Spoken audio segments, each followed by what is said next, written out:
Olá, bem-vindo a mais um podcast Supremo na Semana com as principais decisões do STF nos últimos dias. No episódio de hoje, a gente vai falar que o STF declarou que é inconstitucional proibir a posse em cargo público de candidato que tenha se recuperado de alguma doença grave. O plenário também decidiu afastar o limite para o pagamento de precatórios. E ainda a gente fala sobre uma decisão dos ministros que validaram a cobrança do DIFAL sobre o ICMS a partir do ano passado, 2022. Eu sou Alessandra Castro, jornalista, editora-chefe do Jornal da Justiça, e junto com o Mauro e com a Gisele, vou te deixar por dentro de tudo isso e muito mais. Uma semana bem movimentada, Demais. Né, Alessandra? Hoje a gente tem aqui assunto para conversar. Bastante agitado, com certeza. Então, pessoal, eu sou Gisele Reis, consultora jurídica da Rádio e da TV Justiça, e comigo você vai ficar por dentro dos principais aspectos jurídicos das decisões dos ministros durante esta semana. Eu sou o Mauro Burlamac, jornalista da Secretaria de Comunicação Social do STF, e junto com a Lei e com a Gi, vou contar um pouco dessa semana com várias decisões aqui no Supremo. Muitas! E vamos começar pelo destaque da semana. Chama atenção aqui para a exposição Cartoons contra a Violência. Foi lançada no Museu do STF, uma mostra que reúne obras de cartunistas mulheres justamente para falar, elas retratam a questão dos abusos físicos, sexuais, psicológicos, formas de violência que, infelizmente, aqui no nosso país acabaram sendo banalizadas, naturalizadas. E o ministro Luiz Roberto Barroso, presidente da Corte, inclusive, quando foi abrir essa exposição, eu achei interessante que ele falou, segundo o ministro Barroso, a gente está falando aqui de uma verdadeira epidemia que assola o nosso país. E é isso, né, gente? É isso, ele cita na abertura que somente nesse ano o Disque 190 já recebeu 900 mil chamadas, com registro de 600 mil ameaças e mais de 200 mil agressões contra mulheres maiores de 16 anos. E diz que no judiciário tramitam mais de 650 mil processos sobre violência doméstica. É uma epidemia, sem dúvida. Os números são impressionantes. A legislação tem avançado, sem dúvida, isso é inegável, mas a gente não pode fechar os olhos realmente para esse problema, né? Este grave câncer dentro da sociedade quanto ao aumento, né? E também a maior número de notificações, porque antigamente sequer esses casos chegavam a ser notificados, as mulheres tinham receio e tal, hoje existe um aparato. Então, assim, se tem um lado positivo para esse cenário deprimente é esse, né? Quer dizer, o número aumentou, esse número enorme que o Maurinho acabou de falar aqui, é justamente porque as denúncias também, as mulheres estão mais propícias a denunciarem. Sempre se acredita que esses números ainda são subnotificados. Não, exatamente. Então, assim, é uma coisa muito grande com que se depara e que tem que ser contra. E a gente está vindo agora de uma época, há poucos anos atrás, eu vi uma dos cartoons que está lá, passei hoje de manhã para dar uma olhada de novo, um dos que fala assim, em briga de marido e mulher, ninguém mete a colher. Isso se falava há poucos anos atrás. Sim. E há poucos anos atrás. Então é essa cultura que tem que se combater, e lá tem um cartoon que exatamente diz isso. Em briga de marido e mulher, tem que denunciar mesmo. Exatamente. Você pode estar salvando uma vida. Então, assim, essa cultura que é preciso mudar, e que ainda tem muito, esses números assustadores, como você falou, ainda com certeza tem muito mais acontecendo. E em 2023, 15 anos da Lei Maria da Penha, então uma importante campanha, né? A gente precisa realmente levantar essa bandeira quanto a dizer não à violência contra a mulher e acreditar, né, nos instrumentos que nós temos oficiais que estão à disposição da mulher para serem utilizados. Então, é muito importante essa campanha do Supremo, muito bem-vinda, né, no momento ideal, inclusive, quanto a esses 15 anos de Lei Maria da Penha. E por falar em denúncias, números oficiais, enfim, o Supremo anunciou o lançamento de um canal oficial no WhatsApp, não é isso? Exatamente. Isso foi super interessante, teve um videozinho, inclusive mostrando passo a passo de como acessar o canal do STF no WhatsApp. Isso inclusive está no site do STF, para quem tiver interesse. Eu já cadastrei aqui o canal do STF, e a ideia é exatamente atualizar o cidadão, todo aquele que quiser ter acesso às principais decisões, a cursos, enfim, a programação do Supremo Tribunal Federal, aí já na palma da sua mão, podendo ser acessada pelo WhatsApp, que hoje em dia tem sido muito mais utilizado, é algo fácil, né, de você ter ali a mão a todo tempo, e também evita que notícias falsas sejam propagadas. Então, o ministro falou sobre isso, né? O combate é mais uma ferramenta de combate à desinformação, que a gente fala tanto aqui, né? Porque o próprio ministro fala, né, que o material vai vir identificado como sendo de fonte oficial do Supremo Tribunal Federal. Então, é uma forma de você estar veiculando uma informação né, legítima, né, contrariando o que tem de fake news circulando por aí. Então, mais uma iniciativa importante do Supremo, Sim. buscando conversar com a sociedade, né? Aproximando, né, o da tribunal sociedade. do cidadão. Então, para você que ficou interessado, passo a passo, repetindo, está no portal do Supremo. Portal do Supremo, todas as informações. Perfeito. Então, vamos às decisões. Vamos. Nosso plenário físico hoje.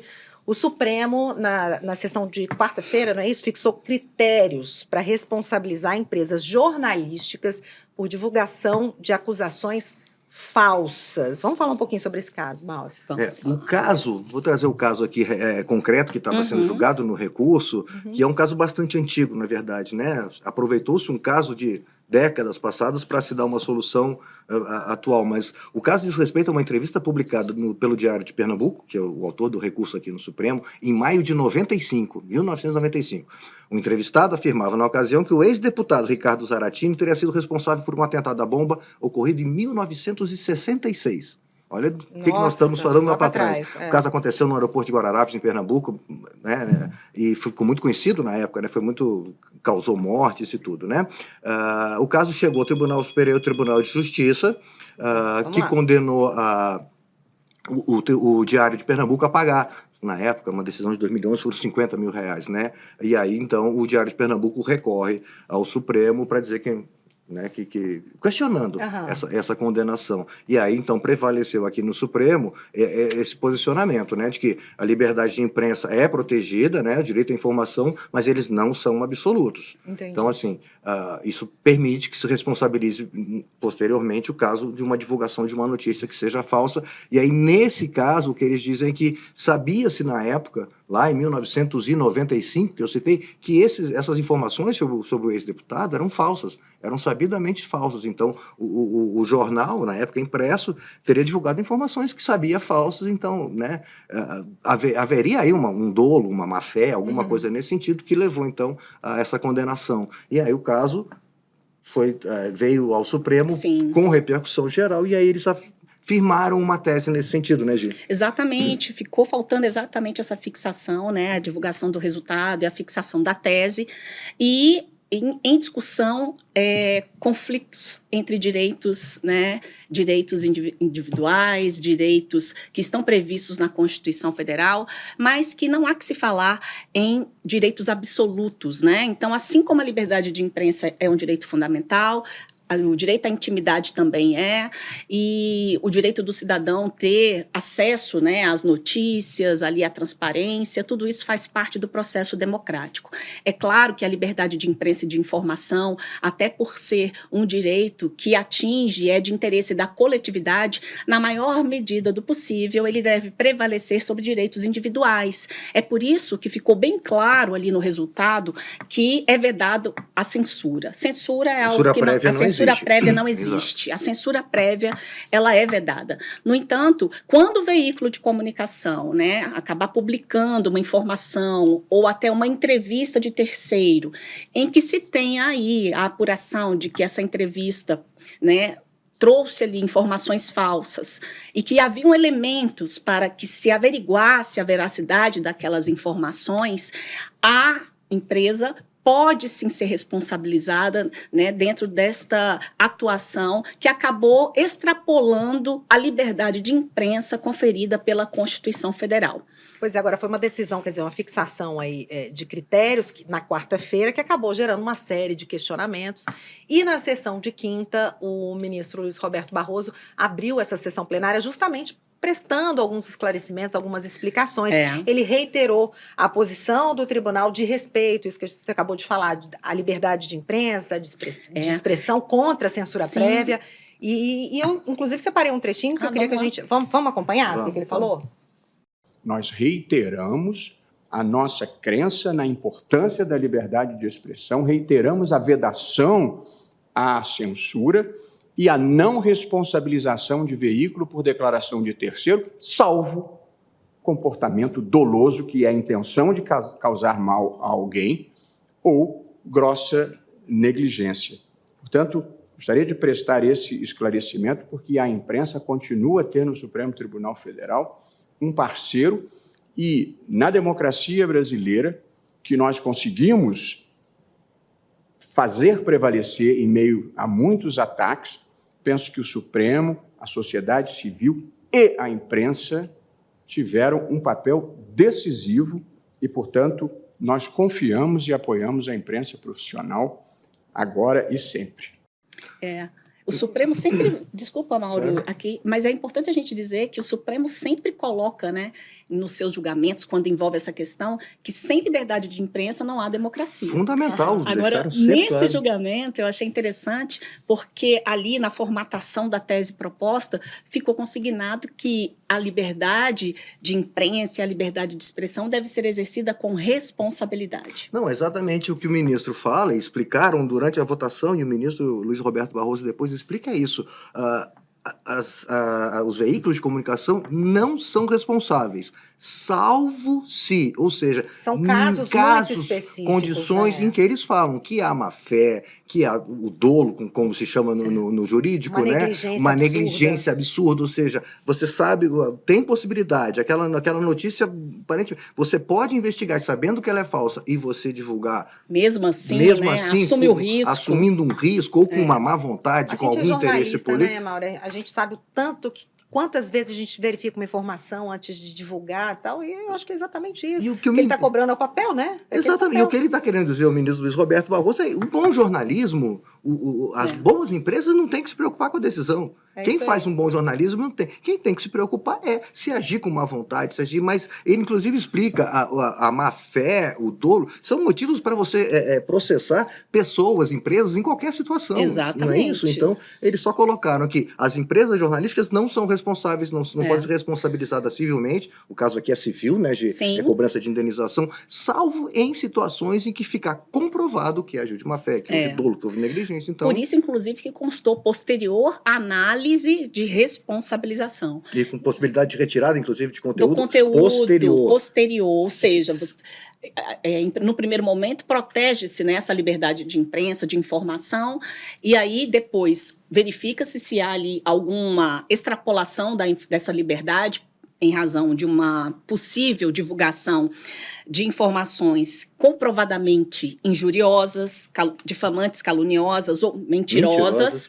E aí, com a possibilidade também de retirada de conteúdo. Então, assim, tudo precisa ser efetivamente averiguado para que se tenha aí a responsabilização na medida do que realmente for necessário. Ficou mais do que explicado isso nessa outra sessão. Então, agora vamos passar para uma outra decisão do plenário que validou a cobrança do DIFAL sobre o ICMS a partir do ano passado, a partir de 2022. A gente até falou isso no episódio anterior. Sim, chamamos que esse caso viria a ser julgado, isso. Então, ficou decidido que o imposto pode incidir sobre as operações ocorridas 90 dias após a data da publicação da lei que o regulamentou. Isso. Essa é a decisão. Isso, porque esse prazo estava na própria lei. Então, os ministros, inclusive, validaram esse dispositivo, se não me engano, no artigo 3º, é isso, Gi? Acho que é parágrafo terceiro, não lembro, que dava uma coisa assim. Essa chamada anterioridade nonagesimal, 90 dias, né? Para dar uma segurança para o contribuinte que ele vai passar a pagar o novo imposto ou que ele vai ter uma alteração, alguma coisa, tem que se dar um prazo. Então, a Constituição, a gente explicou para a gente a anterioridade anual, ou seja, no exercício seguinte. Artigo 3º mesmo. Artigo, né? Ou você tem os 90 dias, ou seja, o contribuinte vai se preparar, né, para poder começar pagar um novo tributo sem ser pego de surpresa, né? A lei previa isso. Esse DIFAL, que é um tributo que serve para tentar harmonizar o pagamento de impostos, um estado vendedor e o estado onde está o comprador. Né? Se sempre o ICMS ficar no estado que vende, acaba que ele, né, ganha, e se tiver um estado que compra muito e produz pouco, ganha pouco ICMS. Então, para tentar equilibrar, criou-se esse diferencial, para dar uma equilibrada no pagamento do ICMS. Isso foi permitido por uma emenda constitucional, 87, não é isso? De 2015, né? Passou-se a prever, os estados então começaram a criar leis com base nesse entendimento, com base no para reequilibrar essa essas receitas. Essas receitas do recebimento de ICMS. Mas aí o Supremo veio em 2021 e disse, olha, não pode ser assim, tem que ter uma lei complementar. A Constituição sempre manda uma lei regulamentar, não é isso, Gi? E aí veio a lei complementar 190. Isso, porque nesse primeiro momento houve, após a emenda constitucional 87 de 2015, um convênio do CONFAS dizendo ali como que isso deveria ser feito na prática, regulamentando. No entanto, como envolve matéria tributária, a Constituição Federal estabelece que tem que ser regulamentado por lei complementar.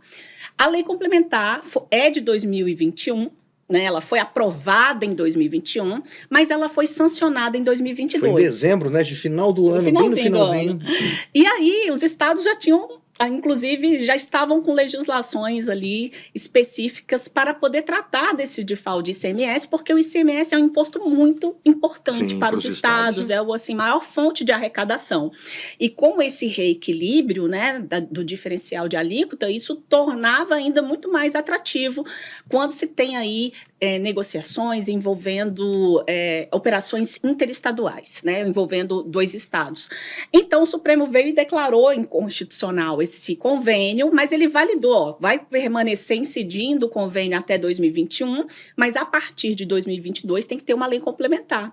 Houve a lei complementar, que foi sancionada em 2022, e chegou no Supremo esses questionamentos. Por quê? Porque existem duas situações previstas na Constituição Federal sobre o momento em que começa a valer, né, a cobrança dos tributos, para que isso não gere surpresa para o consumidor, porque o contribuinte precisa ter ali um momento para se preparar, né, financeiramente, para poder incluir aquele tributo nas suas despesas, enfim, ele não pode ser surpreendido, olha, a partir de amanhã você vai começar a pagar.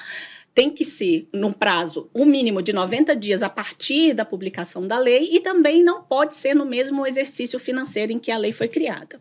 Só que os ministros do Supremo Tribunal Federal trouxeram essa questão para discussão, que estava inclusive no plenário virtual, enfim, até chegar no Supremo, né, ali no plenário, os ministros também trataram desse assunto e prevaleceu a posição no seguinte sentido: não houve surpresa tributária com relação a essa lei complementar. Ela não criou um tributo, não é isso, Gi? Não aumentou a alíquota, ela não impactou o contribuinte. Só houve uma alteração de quem recebe o tributo, que no caso são os estados, uma redistribuição desses tributos. Então, como não houve, né, impacto tributário para o contribuinte, não haveria a questão da surpresa. Então, eles afastaram essa questão da anterioridade anual, né, do exercício financeiro posterior, e validaram o artigo 3º da lei complementar, que tratou de 2022, que tratou exatamente, olha, 90 dias após começa a valer. Então, assim, essa legislação que já existia de 2021,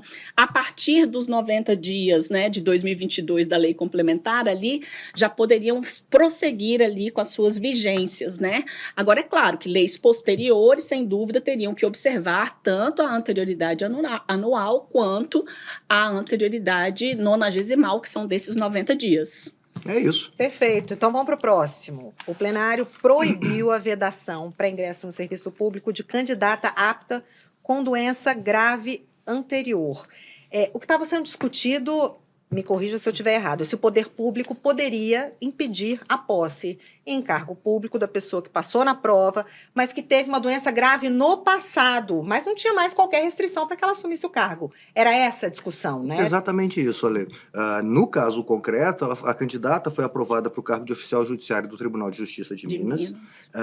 Foi considerada inapta durante o concurso por ter tido um câncer de mama tratado há menos de 5 anos desse período aí da avaliação médica, e esse lapso temporal, esse tempo de 5 anos, era exigido no manual de perícias do tribunal. Isso. Né? Então ela foi reprovada, foi retirada. Então a discussão é essa: o Estado, né, o ente público pode tirar uma pessoa aprovada no concurso, ela estava apta no momento, mas ela tinha tido, como você bem falou, uma doença no passado, câncer de mama, no passado já tinha tratado, no momento ela estava apta para o cargo que ela estava concorrendo. Então a discussão é, podemos, né, o Estado pode tirar essa pessoa? E aí os ministros claramente deixaram, não pode.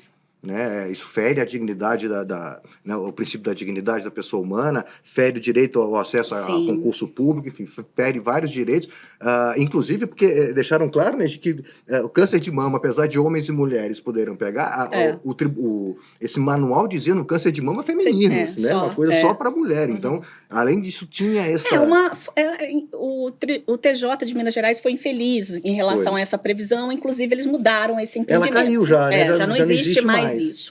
Porque era discriminatório, assim, não tinha como salvar isso, né? Dentro dos princípios constitucionais, isso é discriminatório, né? Uma pessoa, não é esse o critério que tem que ser levado em consideração quanto à aptidão, né? De aptidão do servidor para exercer a função pública. Inclusive, ele colocou dentro lá do laudo pericial, né, que não haveria expectativa de vida. Então, era algo assim absurdo.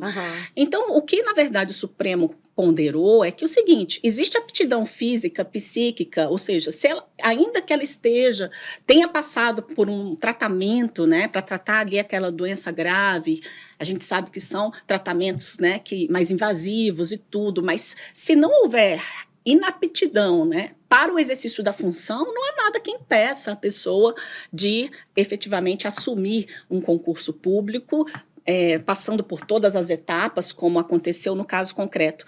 Então, considerou que é inconstitucional a vedação à posse em cargo público de candidata aprovada em concurso público, ou seja, que se submeteu a todas aquelas fases, a gente sabe o tanto que as pessoas, né, se esforçam e se dedicam para isso, ainda que ela tenha sido acometida, né, por doença, não apresenta sintomas incapacitantes, que foi uma expressão, inclusive, sugerida aqui pela ministra Carmen Lúcia, e que deu um contorno muito especial a esta tese, porque não basta só ter sintomas, né? Porque às vezes você tem algum sintoma, mas não é um sintoma incapacitante. Então, para que você, na verdade, seja impedida de exercer alguma atividade, você tem que estar incapacitada para o trabalho. Para aquele, não? O ministro Barroso até explica, para um trabalho específico. Devem ser excepcionais eventuais restrições e justificadas pelo princípio da legalidade e nas especificidades da função. Exatamente. Se para aquela função ela não estiver apta, ok. Se não, ela está apta a atuar, não é isso? E isso respeito à dignidade da pessoa humana e concretização ali dos princípios previstos na Constituição Federal, lá no artigo 3º, que trata da construção de uma sociedade solidária. E você viu que curioso, se você acompanhou também esse julgamento, a advogada, quando comentou... A doutora Marilda. Ela comentou que teve uma doença pessoal, grave pessoal há anos atrás. E que não tem 5 anos, inclusive, ela está plenamente ativa. Ou seja, uma prova de que o que aconteceu no passado, curado, enfim, contornado, tratado... Questão superada, não né? Impede, questão superada. É isso. Vamos para a próxima decisão? Os ministros decidiram que o pedido de indenização por dano moral, a gente conversou até isso anteriormente, a questão tem que ficar clara, por dano moral no transporte aéreo internacional pode ser solicitado no prazo de até 5 anos, não é isso, Mauro? Isso, respeitando o que diz o Código de Defesa do Consumidor. Esse caso foi julgado agora no plenário do Supremo essa semana também, porque havia uma decisão já do Supremo, uma tese do Supremo, que dizia que nos casos que envolve contrato com transporte aéreo internacional, deveria seguir parâmetros, né, estão nas convenções de Montreal e de Varsóvia, que tratam, né, desse tipo de contrato, e que fala que o prazo para ajuizamento de ação é de 2 anos. Sim. Tá? Mas o que acontece? O caso aqui é danos morais. Ali, quando falava dos tratados, são danos materiais. Então, a discussão seguem os tratados internacionais ou a gente... Código de Defesa do Consumidor. Se baseia no Código de Defesa do Consumidor. E aí o entendimento que já havia era, segue os tratados para danos materiais, danos patrimoniais, perdas de bens. Esse vale o tratado lá. Agora, danos morais... que não tem a ver com perda de bens, uma questão bem mais subjetiva. Aí segue a lei brasileira, o Código de Defesa. Extrapatrimoniais, né? Porque, por exemplo, nesse caso concreto, envolveu uma questão de voo e tal, prestação de serviço na área de transporte aéreo. Então, o dano material é aquele, por exemplo, extravio de bagagem, ou o voo atrasou e aí a pessoa teve que arcar com uma série de despesas em relação ali a se acomodar durante aquele período do voo, do atraso do voo, perdeu a diária do hotel, enfim, todos aqueles prejuízos financeiros decorrentes, eles devem ser, as regras sobre os pedidos de indenização devem seguir esses documentos internacionais que estabelecem um prazo de 2 anos e não o Código de Defesa do Consumidor, porque nesses casos de prejuízos financeiros e tal, econômicos, prevalecem os tratados internacionais. Então, o Código de Defesa aqui, em relação a danos dessa natureza, não teria aplicação. Mas, como se tratava, né, de dano moral, de dano extrapatrimonial, isso não foi abarcado pela Convenção. Então, nesse tipo de dano, vale o Código de Defesa do Consumidor. Então, o Supremo que fez no julgamento foi ajustar a decisão, foi trazer aí esclarecimentos, inclusive ele estava analisando um pedido de esclarecimentos acerca desta decisão, né, que foi proferida pelo STF. A tese teve até algumas adaptações, né? Ficou bem claro que o presente entendimento, né, do Supremo, na época que falou sobre a aplicação tanto da Convenção de Varsóvia e de Montreal, deixou claro que o entendimento não se aplica para danos extrapatrimoniais, que são os danos morais. E aí, por isso que o caso veio aqui ao Supremo, porque a passageira, ela teve um atraso de 12 horas no voo. Sim. Né? E aí na Justiça conseguiu receber indenização por danos morais. E aí, quando o caso dela foi julgado, aplicou-se o tratado e ela fez assim, não, mas o meu caso é dano moral, o meu caso não é patrimonial.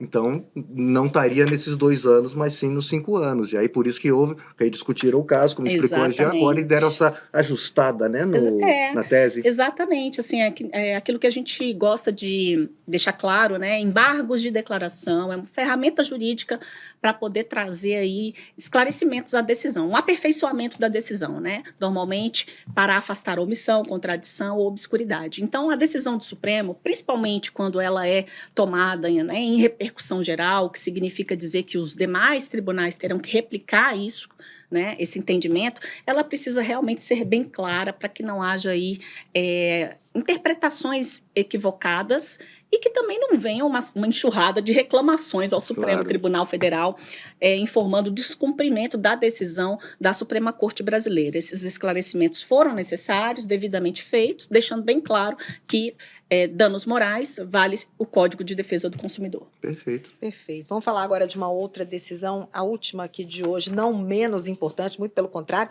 envolvendo precatórios, que o Supremo tirou o limite, o teto para o pagamento dos precatórios, não é isso? Decisão recente agora. Ontem, no plenário, dia 30, na quinta-feira, né, plenário virtual, encerrou-se o julgamento, estava com pedido de vista do ministro André Mendonça, ele trouxe o caso de volta a julgamento e foi encerrado ontem. Né? Contra emendas de 2021, emendas constitucionais 113 e 114, elas criaram um limite, um teto, como se diz, né, para pagamento de precatórios de 2022 a 2026. Estava-se na época ainda da pandemia, né, e aí era preciso ter um teto, era preciso ter um ajuste, né, fiscal firme para poder ter dinheiro para a saúde, poder ter dinheiro para todas as outras áreas muito necessitadas naquele momento. Então, botaram um freio, vamos dizer assim, né, botaram um teto para precatórios. E aí, essas emendas fizeram essa alteração. Isso foi questionado aqui no Supremo, porque isso ia até 2026. E aí, OAB, a Associação de Magistrados Brasileiros e PDT questionaram essas alterações das emendas, né, que criaram esse limite. E aí o caso veio a julgamento, o ministro Luiz Fux relatou, e aí ele afastou esse limite a partir de 2023, né? Quer dizer, valeu 2022, já está lá para trás, inclusive. A partir de 2023, então, não existe mais esse limite, é isso, Gito? Exatamente. E com isso o governo fica autorizado, né, a regularizar esse estoque de precatórios, né, porque foi ficando dívida para trás aí, sem pagar. Então, esse estoque de precatórios que envolve 2022, 2023 e até tem uma previsão aí. Até 2026 tinha pagamento, isso. Exatamente. E é importante dizer, né, o que são os precatórios, né? Precatório, na verdade, é quando se tem aí uma dívida, né, judicial, uma dívida de órgão público imposta por uma decisão transitada em julgado, uma condenação, né, do poder público, e essa condenação ela é paga por meio de precatórios, ou seja, Existe um procedimento para que aquelas pessoas que ganharam na justiça uma decisão contra o poder público possam receber aqueles valores. E isso pode ser pago por meio de precatório ou por meio da chamada requisição de pequeno valor. Então, o precatório é um procedimento mesmo, onde se pede ali o pagamento, a efetividade, né, do pagamento daquela sentença judicial irrecorrível, e de débitos com valores superiores a 60 salários mínimos, isso é pago por meio de precatório. Com débitos inferiores, por meio de uma requisição de pequeno valor. São procedimentos distintos, quem tem valores menores a receber tem regras mais flexíveis, mais rápidas, mais ágeis, né?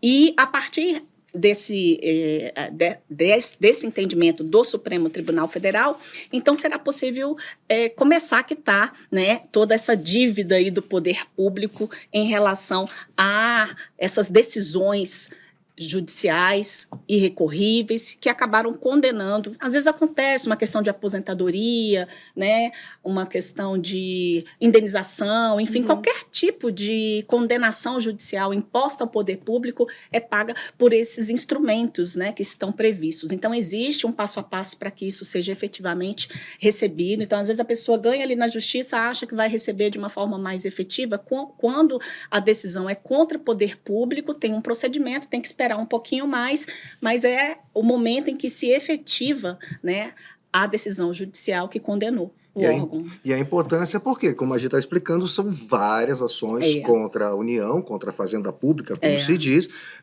Fala-se em bilhões aqui, né, bilhões de reais a serem pagos, milhares ou milhões de pessoas para receber, inclusive Sim. O ministro fala, né, até 2021, 2022 era justificável aquele teto porque era necessário para a saúde, assistência social, por conta daquela questão da pandemia. A partir daí, não. A partir daí, agora você está começando a ferir o direito individual da pessoa que tem direito a receber da União, e havendo uma limitação de pagamento, esse estoque vai continuar do mesmo jeito e crescendo, porque está sempre vindo decisão nova, né, Gi? Exatamente. De novos precatórios surgindo, né? Você vai acumulando. Isso, né?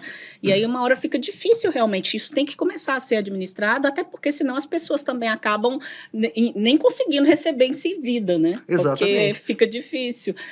Na decisão, o ministro Luiz Fux ainda fala, né? E determina que a União elimine o passivo de precatórios de 2022, ou seja, zere o que tem ali para trás e possa continuar pagando, isso estando fora do limite fiscal, ou seja, né? Tirou-se esse teto, então, para que o governo, para que o Estado brasileiro tenha essa liberdade, a Fazenda Pública, de quitar os seus precatórios aí, as pessoas que estão para receber dinheiro da União possam receber. Uma decisão amplamente majoritária, né? Só com o voto divergente do ministro André Mendonça, mas todos os demais ministros seguiram aí o entendimento do ministro Fux, relator deste caso, e com isso o Supremo Tribunal Federal autorizou, né, a abertura deste crédito extraordinário via medida provisória com vigência imediata. Então, a estimativa que se tem aí é que mais de até 95 bilhões de reais possam ser pagos, enfim, tem muita gente aí aguardando o pagamento desses precatórios. Era uma decisão muito esperada, extremamente no aguardada. Momento certo, final do ano, para que 2024,